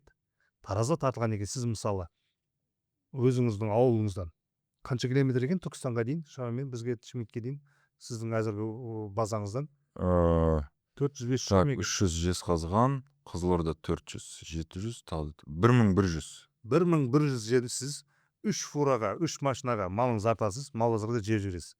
Өзіңіз самолетпен келесіз бе, жеңіл машинамен келесіз бе, қонақ үйі болады, сол жерге барып отырасыз да, ешкімді өзіңізбен әкелмейсіз. Логистика компания мал базар скотный биржаға келеді, скотный биржаны адамдар анан түсіріп алады, таразға тартады, су жем десең сол жерде беріледі, су жем беріледі, сөйтіп барып клеткаға қамалады, сатылымға ертесіне шығады. Жалғыз өзіңіз жей бересіз. Биржада сондай, әзірге мал базарға жалғыз өзіңіз малды жіберіп, фураны машинаға тежеп жүресіз. Сонда театр сияқты бір нәрсе бола ма? Сонда бір залда адамдар отырады. Залға мал қыламыз дегенбіз, бірақ оған біздің әзірге деңгейіміз жетпеуі мүмкін. Бірақ әзірге Австралияда мына клетканың бәрін осы ұзынауы клетка тұрса, ар жағында адамдар жүреді, төбесінде жүретін жол болады, сөйде тұрып сауда бола береді. Сөйде тұрып сауда болады. Мысалы, елімізде Америкада жүргізгенде тез сатылды деді. Ол бізде қазақта сөйлей алмайды ғой. Ондай сөздік жоқ біздің. Ондай сөздік қорымыз жоқ. Ол дәстүрге кірген. Әрине енді оған біздің оңтүстік өңірінің той басқарып жүрген тамадалары, мықты бауырларымыз, ағанилеріміз жәрдем беретін шығар деген үміттеміз. Біз ең мақсат бұл жерде бәрі әділді түрде көзге көрініп тұрған малдың сапасы, салмағы көрінген екен алданбайды. Алушы да, сатушы да. Екеуі де алдай алмайды бір-бірін. Өйткені нарық белгілі, ет қанша килограмм екені, 1 килограмм қанша теңге екені, сонымен ақ алушы бір-бірін алдай алмайтындығынан сөйде сатылады. Сонда ол сатылмай қалып кетсе, сіз 1100 километр келдіңіз, жартысы сатылып, жартысы қалып кетті. Үйде малға гостиница бар, адамға қонақ үй бар. Сонда адамдар сатып алушы мен сатушы мал басына саудаласпайды, а 1 килограмм салмағына саудаласады. Солай болады ғой, иә? Сол шешеді. Бұл ертең бар ғой, мысалға, сіз ойлап отырған осы дүние Қарабұлақ. Ана жерде тұрған. Соған бәсекелестік туындата алат. Иә, өте қызық сұрақ. Мен осы сұрақ қояйын деп жатыр едім. Иә, Қарабұлақпен бәсекелестіреді ғой. Өйткені оларда мал сатады, бізде мал сататын жер ұйымдастырып жатырмыз ғой. Қарабұлақтағы базар, мал базар, Иә. бүкіл орталық Азиядағы или мүмкін даже СНГ-дағы базарлардың арасындағы ең үлкен ірі базар, біріншіден. Екіншіден, шын ба өтірік па білмеймін, тәулігіне енді 100 или 200 мың мал тұрады сол жерде, бордақыланып. Бір циклда, бір мезгілде дейді. Ауылда. Иә, ауылда. Ауылда 50 мың халық тұрады. Иә. Вот қандай бәсекелес дедің бе? Иә, бәсекелестік. Иә, қандай бәсекелестік болады? Мал базар ол бөлек сауда орны ғой. Иә. Бордақы ол бөлек. Иә, сондықтан біз мынаны заманауи тұрғыдан былай алып келіп дәстүрлі түрден бұрынғы тәсілімізден заманауи нәрсеге алып келіп істеп жатқан жұмысымыз. Иә, бәсекелестік міндетті түрде болады. Болады да. Иә, міндетті түрде болады. Ал жақта енді айтып жатқан ауылды сіз айтып жатсаңыз бәсекелестік ат көрім деп жатқан. 100 мың бас ат көрім деп жатқан. Иә. Ол біздің еліміз етті экспортты деген сұраныс көп кезде ешкімге бәсекелес емес қой. Біз әзір И ортанша сізге де жетеді, и Қарабұлаққа жетеді, басқаларына да жетеді, да? бірігіп нарықтарды ашып шығару. Бірақ талапқа сай. Мгм. Талапқа сай болмаса, ластанған жерде, ветеринар қауіпсіздік, антисанитария болған жерден шығарып, бір мемлекетке ауру малыңыз бар қылатын болса, Құдай өзі сақтасын. Бір кәсіпкеріміз салғырттық қарап шығарып жіберетін болса, бітті, бүкіл дүние жүзіне Қазақстанның нарығы жабылады. Дүние жүзі жауып тастайды бізді. Алма ол елде мынандай деген ауру бар. Біздің елде мынандай деген қайтыс болды деп шығады. Құдай түсіне аурудың аттарын айтпай қояйық. Біздің мемлекет талапты күшейтіп отқаны сол. Ветеринариялық талаптарды күшейтіп отқаны сол. Жөнді жерде сойылсын, жөнді жерде реттелсін, ана жаққа жаман ауру шығатын болса, бұл жақта утилизировать етсін, ана жаққа кетпесін мысалы да. Жаман нәрсе. Бірақ кетіп қалған жағдайда Қытай нарығын, Өзбекстан, Тәжікстан, басқа нарықты армандамай қойып, бәрі жабылады есік. Сондықтан әзірге ешкім конкурент емес. Нағыз біз әзір даладан сыртқы нарыққа шығуымыз керек қой. Бірігуіміз керек тағыны. Өзге елдермен сол жақта конкуренция жасауымыз керек, ішкі нарықта емес. Нарық дегеннен шығады, жаңа биржалық мал сатылымына нарық біздің фермерлер, біздің шаруалар дайын. Қалайға дейсіз? Енді біздің шаруалар жаңа сіздің стильде мал саудасына өтуге дайын ба, біздің шаруалар? Олар сол баяғы Қарабұлаққа барып қол жылғысып үйреніп қойған жігіттер ана жаққа бара ма дегенім ғой. Енді ерде бір 10 шақты посредниктер бар, олар бунтовать етеді. Олар бар келмейді, олар барынша кедергі жасайды, 10 шақты посредник пайданың бәрін жеп отқан. Қалған диқанның өзі тікелей оға келеді. Тікелей сатып алатын ат көрінді, содан сатып алғысы келеді. Арзандау болады ана жаққа малында. Сатуға да, сатып алушыға да тиімді бұл жерде. Без посредника, былайша айтқанда посредниксіз малды сату және сатып алу. Иә, дәл солай болып тұр енді. Тағы да бір маған жиі кездесетін сұрақ бар. Ол мал өсіру технологиясы. Қай технология дұрыс? Біздің ата-бабаларымыз қолданған технология ма, экстенсивный метод, немесе заманауи технология ма, интенсивный метод? Қайсысы дұрыс? Жайылымды айтасыз ба? Жайылым, вообще мал өсіруді. Енді біздің ата-бабаларымыз көшпенді болған ғой. Көшпенді түрде мал баққан, ол кезде ветеринария жоқ, бордақылау деген жоқ, мясокомбинаттар жоқ. Енді вот экстенсивный метод. Жайлаудан қыстаққа көшу. Жақсы ғой, ол кезде одан басқа мүмкіндік болмады ғой. Технология, техника дамымағаннан кейін, мысалы шөптің өзін орып алатын комбайндар болмағаннан кейін, бәрі ручной труд, қолмен жұмыс жасайды. Қол адам күші керек. Бірақ соншалықты малы болды қазақтың. Бір ауылды байлар басқарып отыр, сол ауылдың барлығы малды бағып көшіп жүрді. Нәпақасында күнін көріп, өмірін сүріп, байып жүрді былай айтқан кезде. Қыстақтан қыстаққа көшіп жүрді. Ол кезде енді бірден бір жерге отырып дамитындай мүмкіндік болмады ғой кісілерде. Ең тиімді нәрсе көшіп жүру керек болды. Бірақ көбісі сол технологияны қазіргі уақытта қолданғысы келеді. Ол мүмкін бе? Тиімді ма? Енді біреудің жеріне кіріп кетесің ғой, жүретін болсаңыз, бір туының, бір шаруа қожалықтың жерін таптап өтіп, ана шаруа қожалықтың жерін таптап өтесіз, ол дұрыс емес қой. Әзір енді заманауи түрде қоршап, қаптап, өз жерінде бағып өсіруіміз керек. Жоқ, жайылым деген ортақ нәрсе, бұл Қазақстан деп сіз пәленбайың басыңызды жай бүкіл қазақстан бойынша жайылымда жүре алмайсыз ғой, өзгенің құқығын таптайсыз ғой. енді сол үшін кезінде рулардың арасында енді біраз ренішітер болған ғой енді. Иә. Қазақтың ол кездегі малдың санында енді сұмдық анау бір иман жүсіптің әнінде бар ғой, 40 мың жылқы айдаса лайланбас, нияздың аюлдай шалқалды. 40 мың жылқы деген понятие бар да, 40 мың жылқы айдаса лайланбас деген, 40 мың жылқы деген ұғым бар адамдардың миында да. Қазір мысалы бір 2 мың 3 мың жылқы десе көп дейсің ғой мысалға. Анау сұмдық кейбір әңгімелерді тыңдап жатсаң, бір байдың жылқысы суға кеп түскен кезде, жылқыны суарған кезде судың деңгейі Сүңге түсіп кетті деген, соңғы да еститінбіз. Қараңыз, сол кезде бізде көрдіңіз ба, деңгей, ойлау деңгейі өте жоғары болған. Масштабны ойлаған біздің ата бабамыз да.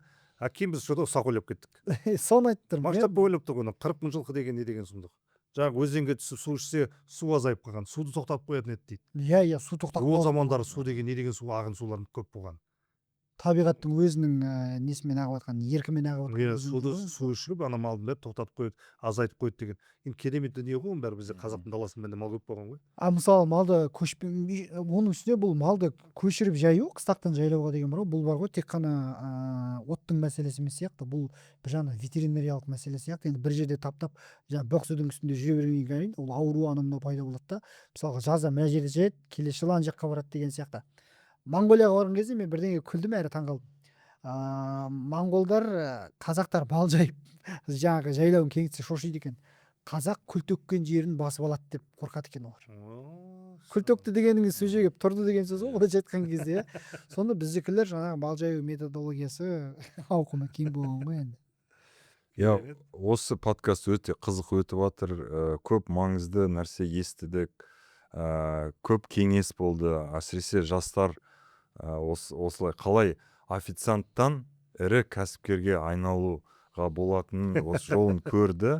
Енді менің ойымша осы подкасттың ең маңызды темасына жақындап келе жатырмыз, ол жаңа комплексный план. Жаңа комплексный план аясында мемлекет енді осы жастарға, жаңадан бастап жатқандарға мал шаруашылық саласына қалай кіруге болатынын, қандай қаражат бөлінеді, қандай субсидия бола ма, болмай ма, сол туралы қысқаша айтып өтсеңіз бола ма? Енді қазір мемлекет өте жақсы бағдарлама әзірлеп беріп жатыр. Ол бағдарламаны әзір бүкіл Қазақстанда малмен айналысам деген, айналысып жүргендер пайдаланып кірісу керек та. Жеңілдікпен 5%-бен 6%-бен айналымға, аналыққа сатып алуға беріліп жатыр. 7 жыл, 2 жыл каникулымен былай айтқан кезде. Ол аналық бас мал алуға 6%-бен 2 жылдық каникул, 7 жылға кредит беріледі. Қанша бастан бастауға болады? Минимальный порог қандай? Енді ол әзір масштабпен бастай береміз ғой, ата-бабамыз ойды мықты өрістеді ғой. 10 бастан бастауға бола ма, болмай ма? Енді бұл жерде жаңа аналық бас мысалы келген кезде енді 10 басқа жарайды ол да болайынша, бірақ мына қараңыз, 30 бас, 40 бас аналық бас әкеліп, оған асыл тұқымды бір бұқан қоятын болсаңыз, ол тиімдірек болады. Сондықтан соларын жоғары қарап кетсе, әрине ол жұмыс жасауға болады. Бордақын тірлігі бір бөлек. Оған айналымға қаржылас, онысы бордақын құрылысына ақшалас, екеуін бірге алып жүресіз. Енді ол күнделікті бүкіл Қазақстан істеп қалған тірлігі, үйренемін деген, көрем дегендер болса бізге келіп көрсін, бізге келіп үйренсін. Бізді үйрететіндер келсе, тіптен жақсы қуанамыз. Бізді келіп үйретсе де болады. Құрылысқа да ақша алуға болады. 6%-бен. Тоже 2 жыл каникулы, 7 жыл мерзім. Және де оборотный капитал. Жем, шөп, солярка, зарплата деген нәрселерге де 5%-бен бөлінеді. Сонымен есепте бизнес-планда, бизнес-жобада көрсетілу керек қой. Сонда бүкіл барлығын осы үш нәрсеге қаржы алуға болады, мемлекеттен.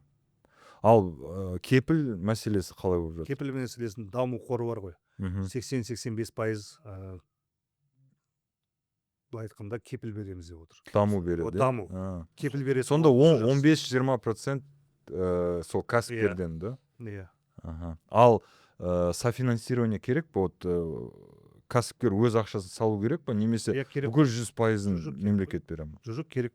Керек, да? А қанша пайызы осы? Мысалы, 250 миллион теңге бір ферма орташа есеппен десе. 15% өзі кіру керек қой. 15%. Бәрі жерде солай болып келіп жатыр. Енді оған дейін тағы өзгеріп кетпесе, тағы жеңілдік беріп. енді жұмыс істей алатын адам міндетті түрде ол соған құятын 15% болады. Егер мынандайда ой маған деген әзір берсе бірден 1000 басты бордақылайтын едім дейтін болса, бірақ өзі бірде бас бордақыламаған болса, ондайға беруге мүлде болмайды да. Тәжірибе өзімнен болу керек, білемін иә? Өзімнен білемін да. Мен 84 басты борда бағатын кезімдегі тәжірибеме 1000 бас или 500 бас қаражат бергенде, мен сол жыл банкрот болып, сол жұмысты тастап қашатын едім басқа жұмысқа. Тәжірибе керек. Сондықтан бірден бір мал бақпай жатып, мен 1000 бас бағам деп атылу, ол үлкен қателік. Тәжірибе керек ол. Несі бар екен, алам, бордақылайым, соям, сатам деген түкте емес шығар. Бірақ ол тірі жан ғой мал деген. Иә. Тірі жан, ол тірі ол, оның тілін білмесең қиын. Ол саған сөйлейді, қарным ашты, ауырып жатырмын, мазам кетті деп. Оны Иә. түсінбесең сен оған қарай алмайсың. Иә, өте дұрыс. Тағы да бір сұрағым бар. Осы бүгінге ең соңғы сұрақ болатын шығар сізге, Сыр мырза. Вот вертикальный интеграция дейміз ғой. Оның ішіне не кіреді? Жем шөп өсіру, репродукциялау, бордақылау, өндіру.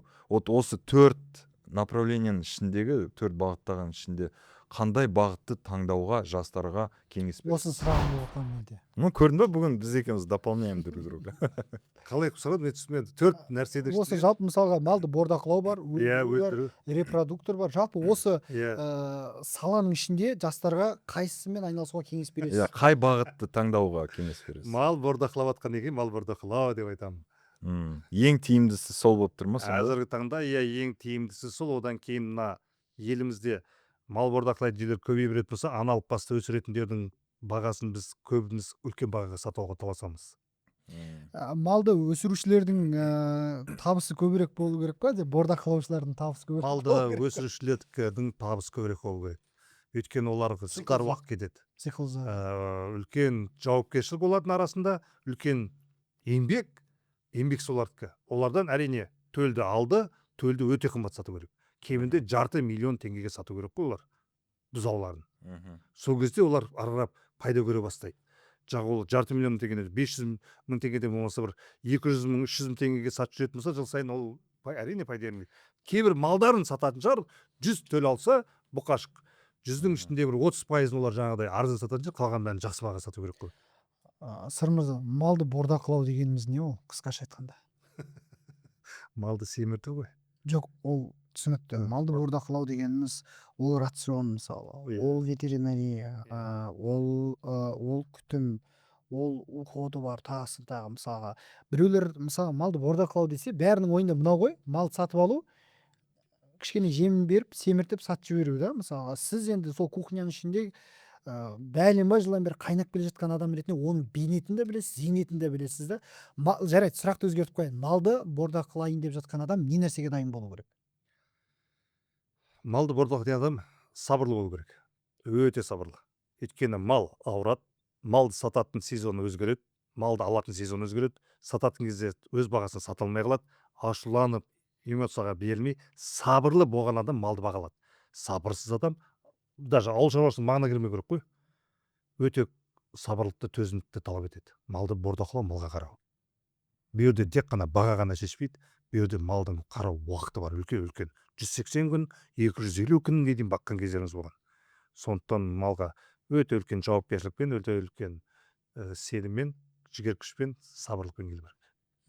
2025 жылы ма, 2024 жылы ма Қазақстанда 25 мыңға жуық шаруа қожалықтары жабылып қалған екен. Қазір ойланып жүрген жігіттер өте көп. Сондайларға не айтасыз? Сіздер статистикаға қарап айтып жатсаңыз керек, 25 мыңға жуық шаруашылық жабылды деп. Бәлкім субсидия тоқтаған екен жабылған шығар олар.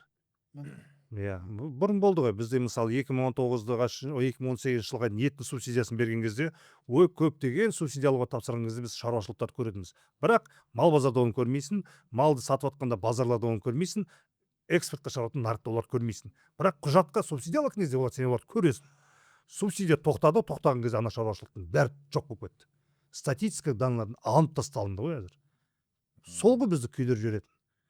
Нақты мен жабылып жатыр деген кезде көп адам ойлайды, Қазақстанда мал шаруашылығы жабылып жатыр, артқа кетіп жатыр. Жоқ. Ол стат данныймен болды ма, басқа мәлімет болды ма, субсидия тоқтатса, бізде шаруашылықтың бәрі құжатпен құрылған бәрі құриды, жоқ болып кетеді. Құжатсыз құжатпен жасап жатқан компания ары қарай шын мәнінде шынайы жасап жатқандар бар да. Тек қана малдың орнына құжатпен айналысқандар жабылды. Бәлкім солай шығар деп есептеймін мен. Өйткені мал базарға барамын, мал аламын, мал бар. Жылдан жылға ана мал базарға барып мал аламын ғой, иә. Мысалы сіз маған саттыңыз малды 50 бас, келесі жыл сіз маған 100 бас сатасыз. Кейінгі жыл сол 5 жылдан кейін барамын мал базарға, сол кісі 500 бас сатып жатыр маған. 500 бас, ол қаяқтан алып жатсың? Сол бұрынғы жерден алып жатырмын. Ол барып ауылдан барып жинайды, ол ауылда мал сатылып жатыр, яғни олар малын көбейтіп жатыр. Азайып жатыр дегенге мен қатты сене алмаймын. Өйткені күнделікті мал базарда алып жүргеннен кейін мен азайып жатса мен малдың санын көбейтетін бордаққан ашпас едім. Пәленбай миллиард теңге кредит алып 2 жыл жүріп алып мен оны ашпас едім. Өйткені мен өз-өзімді барып құтыға тастамаймын. Көзбен көріп тұрмыз да, сондықтан мынандай кейбір ресми ақпараттарға сенбеймін. Нақты базарға барған кезде, шаруаларға, ауылға барған кезде көремін. Керемет. Өте қызықты әңгіме болды. Надан кейін не айтамыз? Надан кейін қалай бірдеңе дейміз? Нүкте қою керек, нүкте. Тағы да нүкте қоятын жер не бар, айтыңыз, нүкте қояйық, үшеуміз отырып алайық. Болды, келесі рет. Енді бірақ та тағы да шақырамыз. көп қой, тауы шағылып жүрген жігіттер көп қой. Сіз жаңа айтып отырсыз ғой, мал шаруашылығымен айналысқан жігіттер бүгін немесе ертең байып кетемін деп ойламаңдар. Бірақ 5 жылдан кейін, 10 жылдан кейін бай болғыларыңыз келсе, онда мал шаруашылығымен айналысыңдар деп жатырсыз ғой. Сондай тауы шағылып жүрген жігіттерге не айтасыз? Бір кішкене бір мотивация беріп жіберсеңізші, қамшылап жіберсеңізші. Тау шағып жүрген жігіттерге дейсіз ба? Тепсе төмен жүретін жігіттерді айтасыз ғой, Енді мотивация деген кезде мынандай. Бізде халқымыз білу керек, құрметті жігіттер. Ата бабамыз кең байтақ жерді әперді бізге. Ұлан байтақ, көліміз бар, тауымыз бар, орманымыз бар, керемет даламыз бар да. Қан төкті осы жерге бізге әперу үшін. Біз маңдай тер төгейік. Маңдай тер төгіп мал бағайық. Өрісіміз кеңейтейік. Өріске малдың мән толтырайық. Бразилия, Аргентина миллиондаған тонна ет экспортқа шығарып жатыр. Біз шығарайық соны.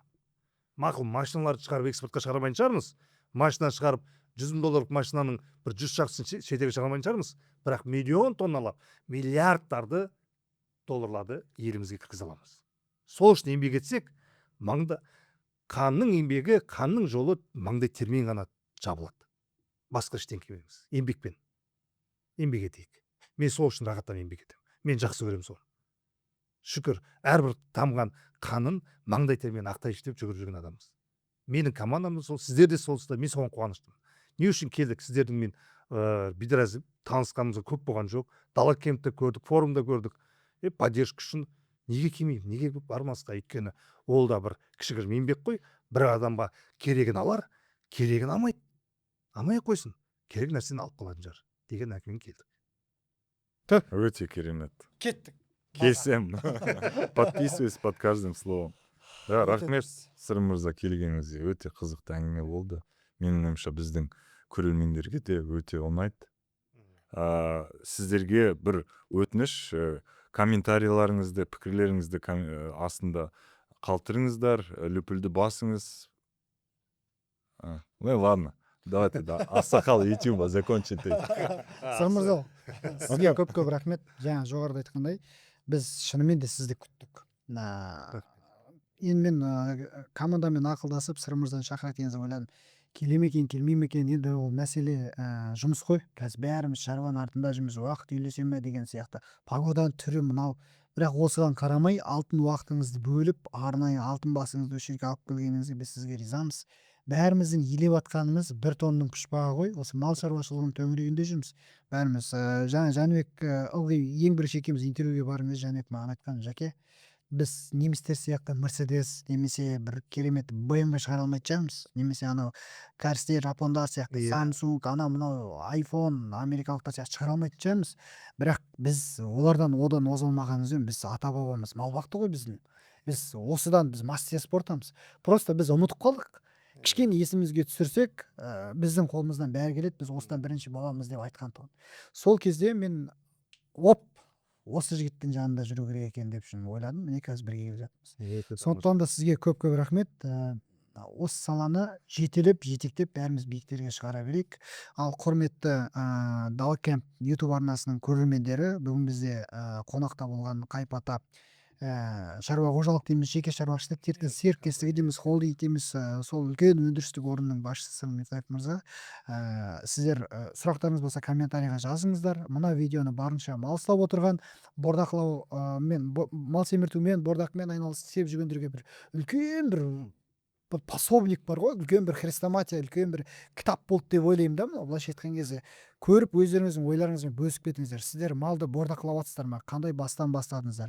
Қай өңірде ұстап отырсыздар? Қандай қиындықтарға тап болдыңыздар? Рацион мәселесін қалай реттедіңіздер? Сатып алу мәселелері қалай болып жатыр мысалға? Осы тақырыптардың төңірегінде сұрақтарыңыз болса комментарийға жазыңыздар. Сөйлеген Қараторғай, Жәнібек Кенжебаев және Сырым мырза. Көп рахмет баршаларыңызға. Рахмет. Жақсы, рахмет. Рахмет, Саке. Сізге көп рахмет. Тебе тоже рахмет. Иә, тамаша бүгін. Все. Рахаттанып отырып. Кетсем кетсем. Өте тамаша болды. Бастамасы осылай болсын.